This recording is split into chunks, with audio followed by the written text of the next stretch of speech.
The settlement of Kar lay under a thin, orange sky. Buildings leaned on each other. Metal scraps were like bones in the dust. People moved slow and careful. They had learned to make life from what other places had thrown away. The council called the piles surplus. The colonists called them rust. Amal worked in the yard where old ships were stripped for parts. She was a welder. Her hands were steady. She could read a piece of metal the way others read words. When transports came, she watched them unload. They always left marked crates and rarely answered questions. The council stored the crates and told everyone to take only what they needed. One morning a child ran to Amal with a curved plate. It was clean in a way scrap never was. A single word was stamped into it: hope. Amal felt her chest tighten. Hope was a strange word to find in the rust. She wrapped the plate in an oil rag and hid it in her small shop. She did not sell it. She showed the plate to 3 friends. Lay fixed pumps. Tomasz was an old engineer. Kara could wake a drone with a single command. They all touched the plate. It gave a small, quiet hum under their fingers. It was not dead metal. They began to build. They worked by night when fewer eyes were about. They scavenged a bent girder, a servo arm, and a rusted control panel. Children brought springs and small gears. The hull grew. Crates became seats. Pipes turned into ribs. The plate fit at the center like a promise. People watched and whispered. Some called them fools. The grocer said they wasted food on a dream. Others left small things at the yard: a polished bolt, a spool of wire. Small gifts made the hull stronger. A storm came one night. Rain cut bright lines across the settlement. Amal and the group worked under a lamp that smelled of oil. A knock came at the door. Council enforcers stood there, faces blank behind shields. They read from a pad: classified property seized. Someone had reported missing parts from the transport. The enforcers searched. Tomasz stepped forward and said they were making a water collector. The enforcer looked at the plate and tapped the pad. A slip showed: order from contractor 47A. The name made Amal's stomach drop. She had seen the same symbol on the sealed crates. Someone had been watching. The enforcers did not take the plate. They took the plans. They left the hull. For a moment the yard felt empty. Then a hum rolled across the sky. A shuttle landed near the edge of town. It bore the same split circle. A woman stepped down. She called herself Commander Ree. She said she bought salvage and could pay in fuel cells and sky passes. She wanted the plate and the plans. Amal refused. Money could feed the settlement for weeks, but the hull had become more than metal. Ree left a sealed crate and said, "Open it only when you must." They opened it after she left. Inside lay a compact reactor and a folded note: "We give you rust. We watch what you make. If you rise, we will remember." The note felt like a test. Amal and her friends fitted the reactor into the hull like putting a heart into a chest. They learned to wire it and to coax life from old gyros. The hull took shape. They called it Hope until the name stopped being a joke. At dawn the plate gave a tiny vibration under Amal's palm. It was warm as if metal could hold breath. She smiled. For the first time in a long while, the settlement had something to look forward to. People argued about selling parts or keeping the hull. Some feared attention. Others felt pride. Children touched its skin and wished it well. At dusk a thin light blinked on the far horizon. People stopped their work and watched. The light pulsed with a steady pattern like a name called across dark water. On the settlement feed a short message repeated: "Warning. Unknown craft near." The enforcers checked their pads. Amal felt the hum under the plate grow stronger, as if the hull answered the signal. Night waited. Amal stood at the workshop door. Rain had left small pools that reflected the plate's letters. She thought of the note and of the enforcer's pad. She thought of the name stamped on the plate. Hope was not a thing to hide or a thing to sell. It was a choice. She laid her hand on the plate and felt the hum again. The hull of a ship, born of rust and wool, waited for its first breath. The shuttle's hull cut the sky like a dark blade. It landed on the far field where old drones were left to rust. People gathered at a safe distance. The shuttle's ramp lowered and a woman stepped out. She walked steady, with boots that had seen many worlds. Her name was Commander Ree.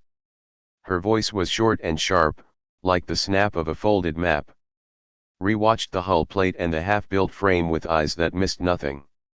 She held a small, bright pad and tapped numbers into it. "I buy salvage," she said. "I can pay in fuel, in parts, in sky passes. Keep your people fed for months." Amal felt the offer like a wind on an open fire. Food and fuel could save lives.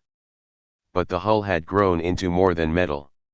When she looked at the skeleton of the ship, she saw faces, Lay's quick hands, Tamash's slow steady fixes, Kara's bright wires. She saw nights they'd spent without sleep. She saw children who came to lay small gifts on the ribs. The hull had names inside it now. Amal shook her head. "We did not build this to sell," she said. Her voice was soft but steady. "This is ours." Ree smiled, not kind. "A small ship will draw small eyes," she warned. "You will invite trouble." She pointed at the plate stamped Hope. "That mark is known. You carry it and others watch." The word others made a cold line under Amal's skin. She remembered the enforcer's pad that had shown Contractor 4070. She remembered the sealed crates with the split circle. But she had already felt the plate hum when she touched it. Hope felt alive enough not to be sold. Ree did something that surprised them. She set down a sealed crate of her own. The crate had the same split circle painted on it. "Open it only when you must," she said, and then she left. The shuttle rose and disappeared in the orange sky. At first they argued about opening the crate. Tamash wanted to wait. Lay wanted to sell it for parts. Kara wanted to break it open to see if it held a secret. Amal kept the crate under an old tarp and watched the town. Night after night she thought of Ree's words. Only when you must. Who would decide when they must? On the fifth night a storm rolled over Kar. Wind cut through the yard and the lamp smelled of wet oil. Amal and her friends moved under cover and worked faster. The hull took more shape. They fitted a pilot's seat from an old ejection unit. They wired a console from a crashed courier. They strengthened the ribs with a bent girder. Each piece made the ship more whole. When the rain eased, Amal took the crate and set it on the workbench. She cut the seals with a dull blade. Inside lay a small reactor the size of a child's chest. It was clean, not dented. It looked almost new. A folded note sat on top. Amal unfolded it with fingers that did not want to shake. The note held few words. They pressed like cold metal on her skin. "We give you rust. We watch what you make. If you rise, we will remember." Under those lines a number was stamped, 4070. The number made Tamash grow quiet. He had worked on real ships once. He had seen stamped numbers before. They marked machines and contracts. They marked accounts that others used to keep score. Amal felt the meaning without a map. It was a test. The shipment had not been a gift. It had been a question. They set the reactor into the hull like a breathing thing. Tamash taught Amal how to read a reactor's pulse. "Do not chase full power," he said. "You need a steady heart, not a wild one." Kara ran wires and spoke to old gyros as if they were children who needed coaxing. Lay shaped metal into a cage for the power core so it would not shift on rough lift. Training began. Amal learned to read warning lights and to listen for the sound a thruster made when it wanted to die. The team found old code in the courier console and rewrote it with hot solder and patient hands. They practiced launching simulation runs, then brief lifts, then a short hop that rocked the hull and made the children cheer. Word spread across the settlement. People came to watch. Some gave small things, a polished bolt, a spool of copper wire, a strip of cloth for the pilot's seat. Others whispered that they were playing with danger. The council argued with itself. The enforcers kept their distance, but their eyes never left the yard. One morning, while Amal ran a diagnostic, the settlement's feed flared with an alarm. A thin column of dust rose on the far horizon. It did not look like dust raised by wind. It was too straight, too fast. The enforcers aimed long-range viewers at the column. Their faces went blank. A short message repeated over the feed like a bad loop: warning. Unknown craft detected near orbital path. Unknown signature. Please stand by. The message came from the old beacon at the ridge, a signal the council kept for passing caravans. But the tone was wrong. It was a tone used when ships that did not belong to known convoys came near. The beacon sent out the warning and then fell silent. The settlement's private channels died one by one. The feed went dark. A silence moved over the yard like a cold hand. Amal felt the hull plate under her palm. It thrummed now like a throat with a word on it. The reactor hummed low in the ship's belly. The team gathered and looked at each other. The crate had not been a gift, but it had made them more than they were. The question now would be answered not by notes or by offers but by the sky above them. From the ridge came a faint signal, a single short burst. Letters blinked on Amal's pad in a pattern she had not seen: unknown warship detected, repeat, unidentified warship. The feed tried to name what it saw and failed. Someone shouted from the street. A small drone arced over the settlement and dropped a marker. It pulsed red and then stopped. The pulse pressed like a heartbeat into Amal's chest. She gripped the hull and felt the metal answer. Hope waited, full of the rust and the small miracles they had made. The choice they had made to keep it now mattered more than anything. Outside, the column of dust kept moving toward them, straight and fast as a hand pointing. Amal breathed in. The ship's frame smelled of oil and of the people who had built it. She did not know what the dust column would bring. She only knew what they had already given. They would find out soon whether it would be enough. Cliffhanger, the marker that the drone left, blinked once more and then flashed a single symbol, the same split circle that had marked the crates.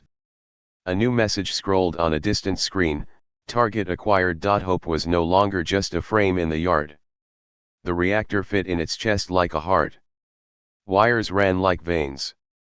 Amal sat in the pilot's seat for the first time and felt the ship answer under her palms. The console lights woke slowly. A small fan spun and made a soft, steady sound. The hull plate stamped Hope caught the light and looked almost proud. Training began in small steps. Tomash taught Amal how to read a reactor's rhythm. Listen, he said. It will tell you when it is tired. Kara showed her how to patch a warning light with a spare diode. Lay practiced steering in the old simulator until his hands could move without thinking. Children came to watch and learn the names of parts like they learned songs. The yard smelled of hot metal and strong coffee. People worked together. For a little while, the town forgot the hunger. They ran short hops first. Hope lifted a few feet, then 10, then a small hop that sent dirt dancing under the hull. The ship rocked and groaned like a great animal waking up. The first jump made everyone cheer. A child laughed so hard she fell into the dirt and then climbed up smiling. For the first time in years, the settlement felt like it had something to hold onto. But the beacon's warning still hung in the air. The dust column moved closer each day. Enforcers kept their eyes on the ridge. Ree's name came in whispers. She watches too much, someone said. She knows too many things. Amal tried not to let the worry eat her. She touched the Hope plate and felt the tiny hum beneath her glove. It felt like a promise and a warning at once. Then the probes arrived. They came at dusk in small, bright groups. At first they were little drones that darted like angry bugs. They hit a water tower outside town and set it on fire. Panic moved through car like a cold wind. The council ordered trenches and alarms. People ran to help. The yard filled with shouts and the clatter of hurried hands. Amal climbed into Hope. Her hands were steady but her chest felt wrong. The reactor answered and the hull shivered. She felt the ship like a third hand. The weapons were crude mining lasers, a coil launcher that had once been a crop harvester, and plates of scrap turned into shields. They were rough, but they were theirs. Hope rose into the sky and met the first wave. The mining lasers burned hot and white. The coil launcher spat pieces of metal with a force that sent small drones spinning like kick stones. Amal aimed by feeling, not by perfect instruments. The first wave broke and fell in a shower of sparks.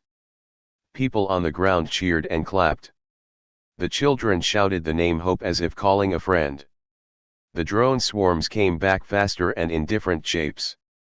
They tried to foul the engines and to jam the controls. Amal felt the ship buck and heard metal tear. For a long minute she thought they would lose the hull. Then Kara shouted over the comms and guided a repair that held a broken conduit. Tomasz rerouted power with hands that moved like they remembered older wars. The ship answered, slow but sure. When the last probe fell, a strange sound came over the open channels. It was not like any language Amal knew. It was a low, deep pulse and then a voice that sounded scraped from metal. The crew went quiet.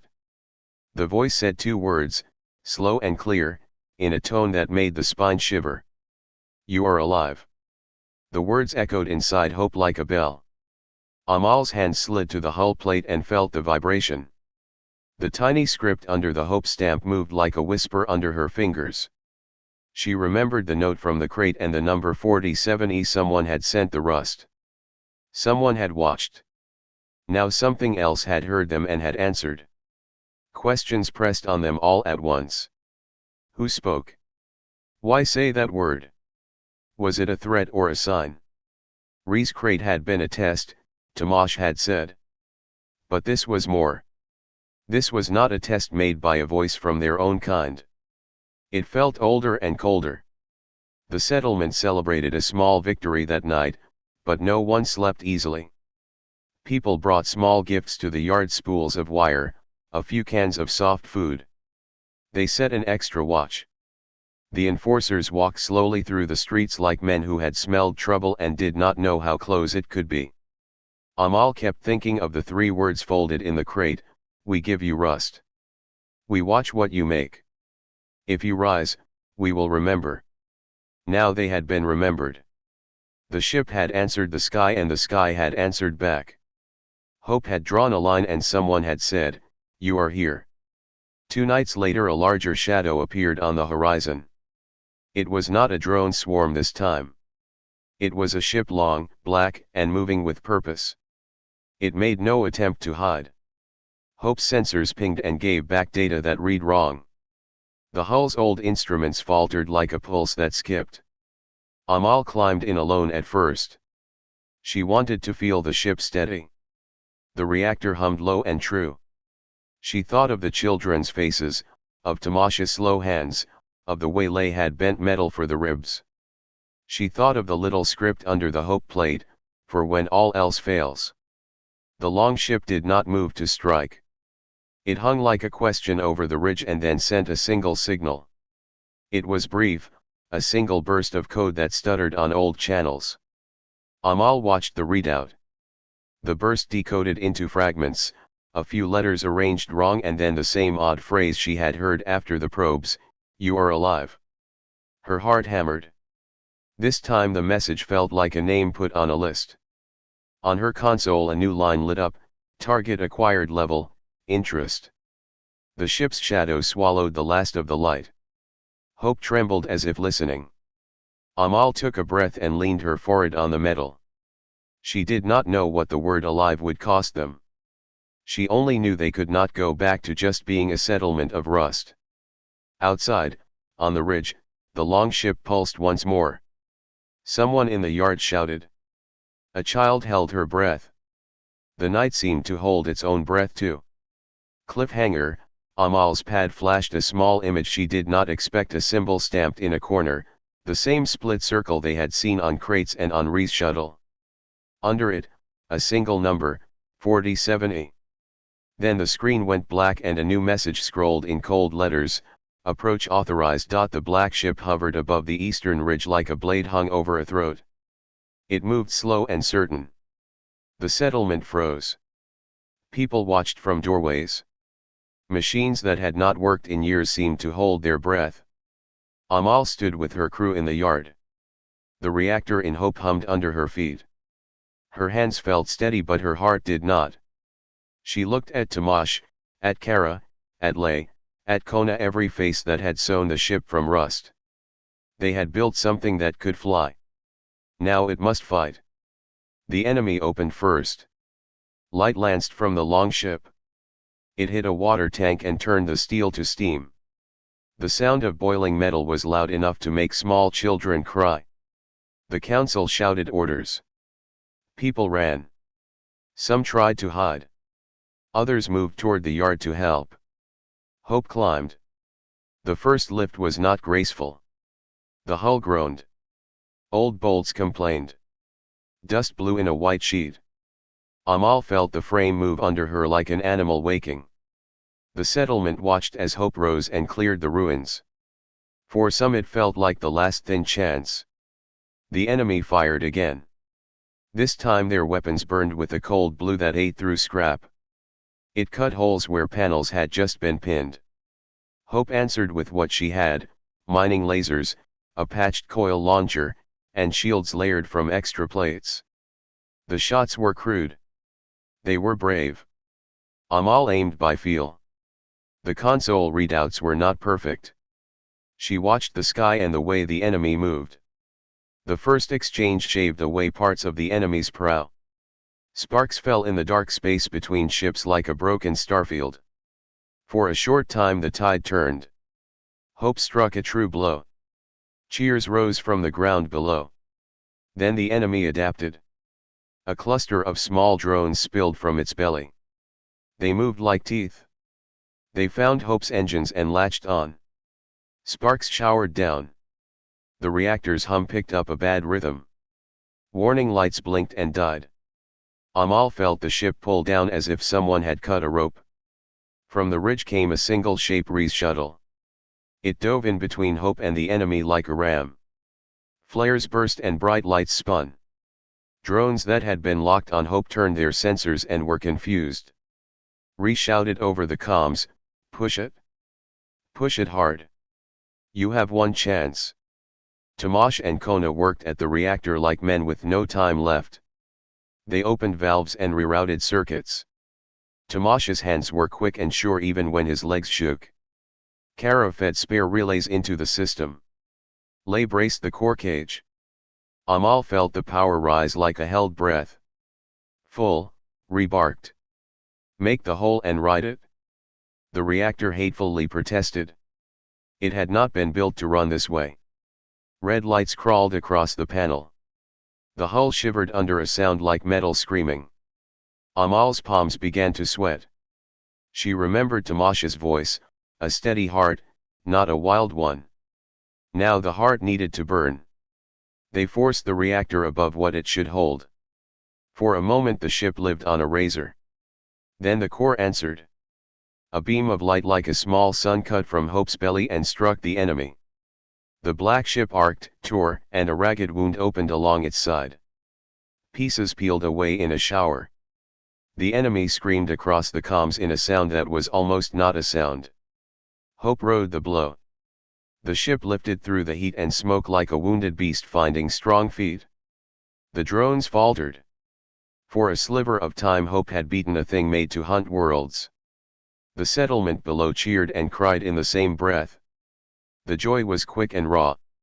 The crew saw what they had done and felt very proud. But the reactor had paid. Power lines fused. A portion of the navigation rig shorted out. The hull that had carried them so far now held cracks that would not be fixed with simple scrap. Ree's shuttle pulled back and signaled, "Retreat." The enemy, bleeding and angry, hung in space like a wounded predator. It fired once more before it fled. The blast hit near Hope and knocked out large sections of the ship's aft. Amal gritted her teeth and fought the failing controls. The ship shuddered but stayed aloft. When the long shadow finally left the ridge, it did not go empty. It dropped a small thing, a marker buoy that fell toward the ground on slow jets. The buoy hit soil and pulsed red. It sent a signal that made the settlers' viewers blink. On Amal's console a line lit up and a single word scrolled across it, "Recall." Under that came the number they had already seen, 47E. The message was cold and plain. Something had not only noticed Hope. It had called her name and then asked for her to come back. The crew gathered in the hull's belly and looked at the damage. Tomash counted what they had left. Kara checked the reactor's temp. Lay kept his hands busy patching a seam that would not hold long. People on the ground argued. Some said go. Take what you can and run. Others said stay and fight for the settlement. Ree sent a message that sliced the noise, "You can leave now, or be taken later. The choice is yours." Amal stood alone at the ship's ramp and looked back at Kar. The lights were small. The yard held the shapes of the people who had given up sleep and meals to make this ship. She felt the weight of names of Tomash, of Kona, of little Mina who had left a drawing on the hull. She put her hand on the Hope plate. It was warm from the first beat. She did not know if the recall was a command or a test. She did not know who sent 47E or what they wanted when they said recall. All she knew was that the war had just widened and a choice lay in the palm of the crew. Cliffhanger. As Amal reached for the comm to answer, a new line blinked on her pad. It was not a message in words. It was a map of stars and a single point pulsing with an old fleet signal. Under the map, 3 cold letters appeared: enrollment offered. Join the fleet or be marked. The message on Amal's pad burned like ice: enrollment offered. Join the fleet or be marked. The words were short and hard. The fleet signal came with a map and a list of names. Kar was on it. People gathered in the yard under a sky that smelled of burned metal. Voices rose and fell. Some wanted to leave at once. Some wanted to fight. Some wanted to sell what was left and hide. Amal stood at the hull's ramp and watched faces she knew since childhood. Mina stood close, fingers curled around a scrap toy. Tomash leaned on his cane, pale but steady. Lay rubbed a fresh burn from a welding job. Kara held a spool of wire like a rosary. Ree called up a secure channel and spoke plainly. "The fleet is old and strict," she said. "They take ships. They take people. They protect and they command. Enrollment gives you a place and a price. Refuse, and you are marked. Being marked means patrols, taxes, or worse. You may lose the right to trade. You may lose the right to live in quiet." Amal felt the weight of the ship under her feet. Hope's wounds ached in the frame. The reactor still hummed, but some systems were gone. The crew could not carry the whole settlement. They could carry only what they could fit and only who they could trust to stand the long road. They talked through the night. The roster grew and changed like tide. Tomash crossed his name and then uncrossed it. Mina wanted to go. She wanted to see stars not made of dust. Her parents said no. Kona argued that he could not leave his mother who had bad lungs. Kara said she would stay to fix what they could. Lay said he would go if Amal would go too. When the dawn broke, the choices were set. A small list of volunteers stood near the ship. They were 10 in all: Amal, Lay, Kara, Kona, Ree as pilot and guide, Tomash because he would not watch from the ground, and a handful of others who had helped day and night. Mina's parents placed her hand in Amal's and refused to let her go. Amal's jaw tightened and she nodded at them. "We take what we can," she said. We leave the rest to live and to make trouble if they must. Loading took hours and turned into a ritual. Women wrapped blankets around engines. Children tied toys to straps. People pressed coins and small charms into pockets in the ship's hull. Re-argued with councilmen who tried to seize food stores at the last minute. The enforcers watched, quiet and unreadable. When hope finally rose, the yard fell silent. The ship lifted slow, the damaged back shuddering. Amal looked down and saw Tomash waving with slow hands. Mina's small face was a pale dot among the crowd. Lay shouted and Lay's voice broke. The ship cleared the last ridge and the settlement looked like a model of dust and light. The fleet's reception point was a ring of old stations half buried in a gas cloud. Re-navigated with careful hands. They met a pull of politics. At first the fleet's officers were cold. They inspected records and stamped forms. They measured Hope and asked what she could do. Ariel, an officer with silver hair, listened to Amal's story and did not smile. "We are not the charity," she said. "We keep the lanes safe. We buy service or we take it." Amal learned the fleet's language fast. Enrollment meant a set of rules and a place to be listed. It also meant missions that pulled pay in fuel and in protection. Renegotiated hard. In the end the fleet offered a covenant: Hope would register as a light escort ship. In return, Car would be removed from immediate recall lists and receive food rations for 3 cycles. The deal was thin but real. They signed. Paper and seal and a heavy stamp that tasted like iron. Hope's name entered the fleet's ledger. Someone in the crowd below a contact had sent the settlement the first crate of ration packs. Faces in the yard softened as if they could breathe again. But the fleet's help came with a second truth. "You belong to the lanes now," Ariel said quietly to Amal.